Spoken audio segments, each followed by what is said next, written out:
Gada-gadi, oh.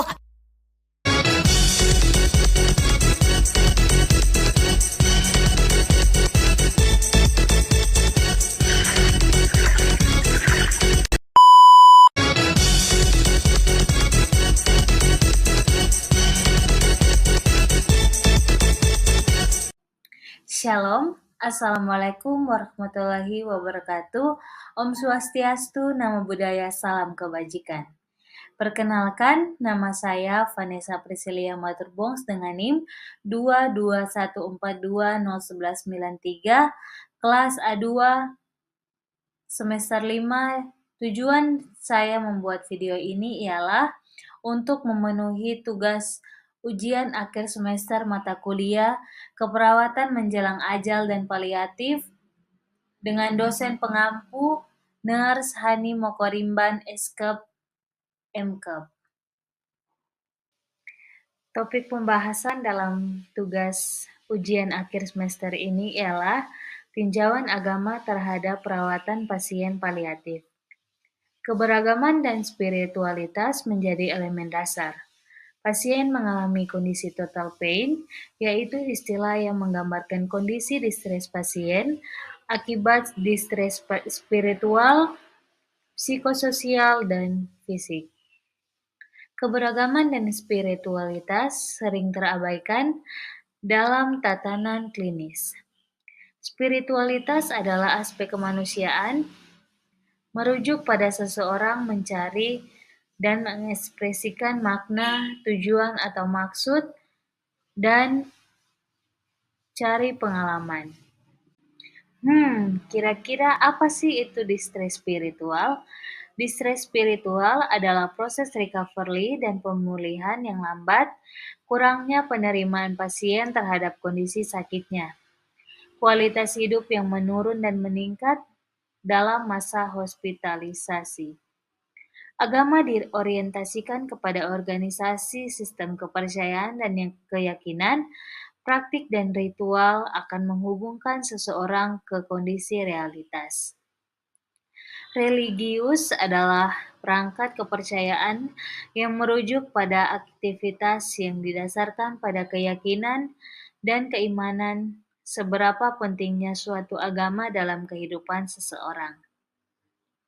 Yang berikut adalah barrier dan strategi spiritual care. Barrier spiritual care yang pertama, waktu yang tidak tersedia. Yang kedua, masalah yang tidak terselesaikan. Yang ketiga, tidak memperhatikan privasi pasien. Yang keempat, kurangnya keterampilan perawat. Yang kelima, ada perbedaan keyakinan antara perawat dan pasien. Strategi spiritual care yang pertama, melakukan rujukan secara tepat. Yang kedua, mempertahankan harapan secara realistis. Yang ketiga, mengatur dan memodifikasi lingkungan. Yang keempat, meningkatkan kemampuan konseling. Yang kelima, melakukan wawancara secara dalam. Topik pembahasan yang terakhir adalah peran perawat dalam spiritual care. Yang pertama, melakukan pengkajian spiritualitas, termasuk pada pasien yang memiliki agama dan kepercayaan minoritas. Apakah ada keyakinan yang menimbulkan konflik selama masa perawatan? Yang kedua, bekerja sama dengan rohaniawan untuk mengurangi distres spiritual, terutama pada pasien yang merasa terabaikan. Yang ketiga, menggunakan keterampilan komunikasi yang baik.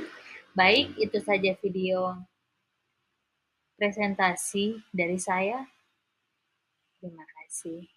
If patients experience spiritual pain or distress, the realization that life is finite may lead them to question the meaning of life and suffering, feel a sense of disconnection or abandonment, project their anger at God or higher powers, feel despair and helplessness, be afraid to sleep at night for fear that they may not wake up.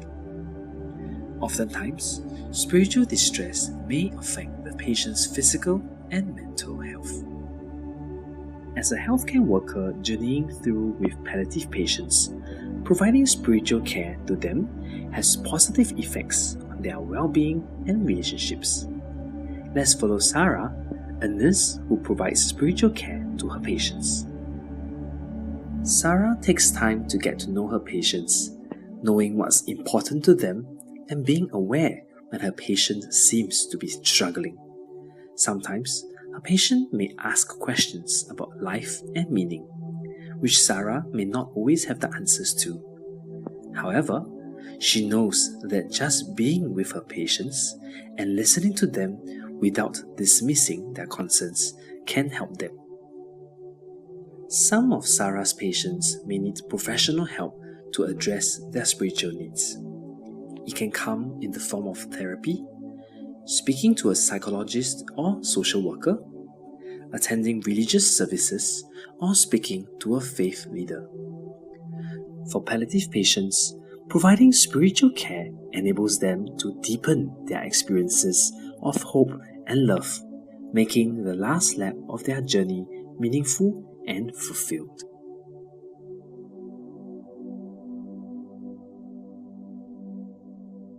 Selamat datang di Universitas Pembangunan Indonesia Manado yang terletak dekat dengan kawasan bisnis Bahu Mall Manado. Tempatnya di Kelurahan Bahu, lingkungan 3 Manado, sangat strategis di pusat kota Manado. Dibangun di atas lahan seluas 2,5 hektar, Universitas Pembangunan Indonesia Manado berdiri megah dengan ruangan 7 lantai, terdiri dari ruangan kelas, ruangan kantor, perpustakaan, laboratorium komputer, laboratorium keperawatan, pengadilan semu, dan laboratorium bahasa, kantin, serta rooftop di lantai atas.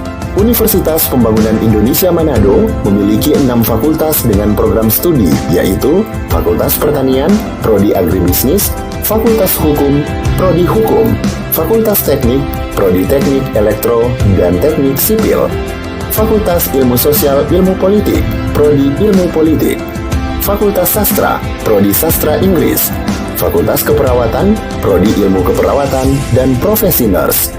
Didukung oleh sumber daya manusia yang berkompeten dan tersertifikasi, Universitas Pembangunan Indonesia Manado memiliki dosen dan tenaga kependidikan dengan latar belakang S2 dan S3 lulusan dalam dan luar negeri. Proses belajar mengajar dilaksanakan dengan teknologi informasi merujuk perkembangan dunia modern saat ini, dilakukan dengan sistem e-learning dan sistem ujian online atau ULAIN. Hasil tracer student Universitas Pembangunan Indonesia Manado dan fakultas menyebutkan lulusan UNPI sudah tersebar di dalam dan luar negeri.